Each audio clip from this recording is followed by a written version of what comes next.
Ασφάλιση μόνο από ατύχημα.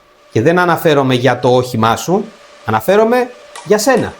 Υπάρχει δυνατότητα να ασφαλιστείς μόνο για την περίπτωση που έχεις ένα ατύχημα. Το πρόγραμμα αυτό που σου προσφέρει είναι τη δυνατότητα στην περίπτωση που έχεις τραυματιστεί από το ατύχημα να επισκεφτείς τα εξωτερικά ιατρεία ενός ιδιωτικού νοσοκομείου και για ό,τι έξοδα κάνεις μέχρι ένα συγκεκριμένο ποσό να αποζημιωθείς.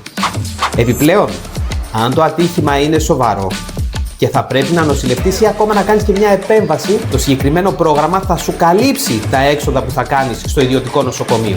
Το δωμάτιο, τα φάρμακα, τις εξετάσεις, τις αμοιβές των γιατρών. Μέχρι ένα συγκεκριμένο όριο βέβαια, το οποίο αναφέρεται στον πίνακα καλύψεων του συμβολέου. Επιπλέον, άκου για μια κάλυψη που έχεις ακόμα.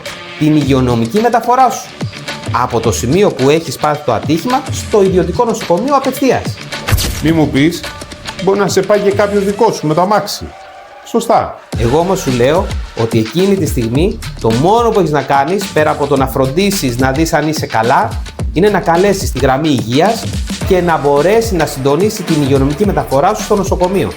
Όλα τα άλλα, μη σ' ανησυχεί, το συγκεκριμένο πρόγραμμα θα τα καλύψει. Και κάτι τελευταίο, μην το ξεχάσω. Το κόστος για να ασφαλιστείς είναι πάρα πολύ χαμηλό. Θες να μάθεις περισσότερα για τις καλύψεις και τα προγράμματα στην ασφάλιση υγείας? Δεν έχεις παρά να κάνεις follow τώρα και αν σε ενδιαφέρει το συγκεκριμένο πρόγραμμα, στείλε μου μήνυμα.